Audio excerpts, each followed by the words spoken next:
Hello everyone, the weather forecasters promised us a very pleasant day for football, and that's exactly what we've got. I'm Derek Ray, joined in the commentary box by Lee Dixon, and getting ready for a potentially thrilling contest. For sports fans that frequent EA's ongoing FIFA series, everything in FIFA 21 may seem like a typical year. But what about everyone else, such as those who never really dived into the world of soccer before? Would they be lost in FIFA 21? I may not be someone who's a regular in the realm of real football, but that won't stop me from looking into FIFA 21 and seeing if it's a solid entry for EA's international sports franchise. And there it is, the final whistle, and it's a victory for the home side. They're going to be happy with this result, Lee. Well, it was a very assured performance, wasn't it? Particularly impressive up front. Their forwards really hit form today. The result was never much in doubt, if I'm honest.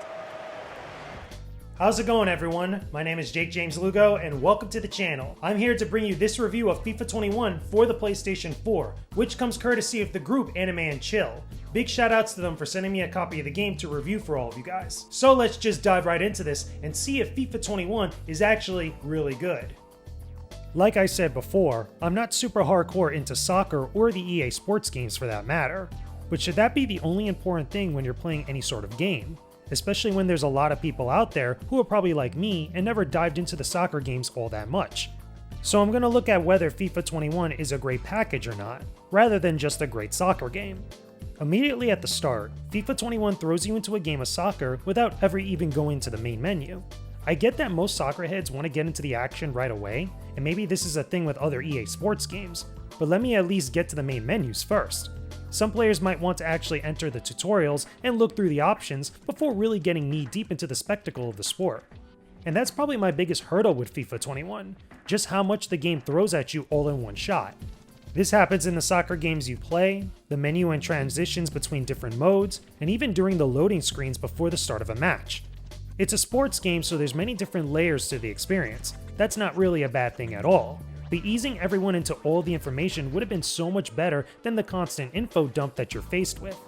FIFA enthusiasts are going to be totally fine, but others are bound to struggle understanding and retaining some of this stuff when everything is coming at them so fast and all at once. Oh, in with a chance! In it goes! He's made it a brace for himself! No stopping him, apparently!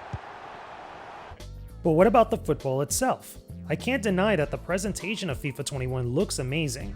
The stadiums are populated and there's a ton of animations for both the players and other field personnel during a game. Every location in every country has its own flavor of spectacle and style. There's also full commentary from the UK team, giving you the play-by-play during games and adding a ton to the presentation. A very disappointing effort. Well, he's in a great spot as well. It's all about the decision-making, and he makes the wrong one. Admittingly, there's a few hiccups here and there, especially in certain portions of the crowd. I also find that the players look a little bit too robotic and stoic in comparison to the emotion you see from them on the field, like after a goal or a bad play. Controlling your team on the field is pretty good once you get a handling of the controls. It took me a bit to get into a flow and utilize the fundamental actions for doing well in soccer.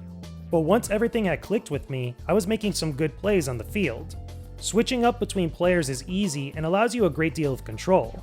Calling for another player to get into position and setting up some big plays feels good too, but you're going to need to be on point if you're going to be playing at higher difficulties. The CPU is no pushover and will definitely dominate you if you get careless. Overall, I enjoyed playing with different teams and trying out different matchups. What I found very cool was the amount of options you have for customizing the look and the sound of the games. This includes the style of the soccer ball you use, the type of uniforms for the players, and even the style of commentary during a game. I'll admit, like an idiot, I just had to listen to the Spanish commentators out of pure curiosity. And luckily for me, it was every bit as fun as I had hoped for. They just sound so much more hyped about the game than the UK commentators. Esta puede ser buena. A ver si logra aprovechar esta oportunidad es única. ¡Gol! Con esto se abrió el marcador. Outside of diving into quick play soccer matches, there's a bunch of different game modes in FIFA 21. Some of them are good, while others are decent yet repetitive, but there's a lot of options for you to choose from. Most game modes allow you to customize a character, and luckily you don't have to use just one for each mode, including the new campaign called Volta Football. Volta Football introduces elements of street soccer with a short story that takes about a few hours to complete. It's very cheesy and one note, with a lot of sports movie-like tropes. And to be honest, EA doesn't really do great stories within their sports games. But if you don't mind how shallow this can be, you'll enjoy the street soccer within it. If you want to keep things a little more hardcore football though, then there's the career mode, pro clubs, online tournaments, FIFA Ultimate Team, and so much more. Each of these modes have all the stats and real-world soccer elements that most fans will be looking for, especially if you've been playing FIFA for a long time. Ultimate Team has you putting together your own personalized team of players and making changes after opening up new player packs. This is where you'll find a lot of the microtransaction stuff you hear about all the time, spending coins to purchase more packs and players as you go, but you can avoid them if you so choose. It's not necessary to spend real-world money on this, but the option is always there. Pro clubs and tournaments offer a lot of the online play as well, so if you're up for some competition against other FIFA players around the world, this will be your jam. It doesn't take a long time to find a match, so you won't be just left waiting in matchmaking. Career mode, on the other hand, is split into two sections. You have a player career where you could join up with a team for a set amount of seasons, or you have a manager career which puts you in charge of a franchise. Both of these will have you looking at a ton of stats and numbers, outside of just playing soccer games. It's mainly for the hardcore sports fan that loves the minutiae of the game. There's a lot more beyond this, but you guys get the idea. The main thing that you need to know is that if you want to get deep into soccer, then FIFA 21 has plenty of options for you to do so. You can beat them, then I don't see why you shouldn't get that invite. Yeah, I mean, that would be awesome. Okay, but how are we affording to fly around the world challenging other teams? Chasing a long shot. What if I took a chance on you? Why would you do that? My life is all about finding the angle, making the deals. But this is football. I mean, this is fun. So with all of this being said, does FIFA 21 deliver a great experience that is satisfactory to the soccer fans and newcomers around the world?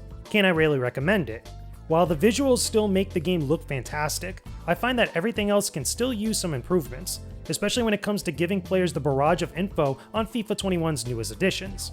The extra tweaks and adjustments to the offensive and defensive parts of the field game are as good as they always have been, but the repetitiveness and overload of info and everything else will make things a lot less interesting for some. There's many options here, but you might not spend as much time with them as you think unless you've already done so for the last few years. If you're a hardcore fan of soccer at this point, then you're going to be A-OK. But if you're not, here's hoping EA can do something different and more interesting for the next year's entry.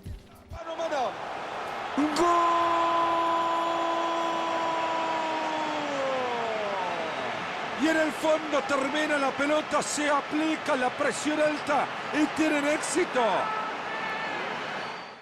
And there you go, everyone. I hope you enjoyed this video review of FIFA 21. Big shout outs once again to the group Anime and Chill and Aneni Aban, the founder of Anime and Chill. Really appreciate you guys sending me the game to review for everybody. But as always, like any game that I review on this channel, that's just my opinion about it. Let me know your thoughts about this game down below in the comments section. Tell me, are you a fan of FIFA? Are you a big soccer or football fan? What are some of the other sports games that you guys play out there? Talk to me about that stuff down below in the comments section.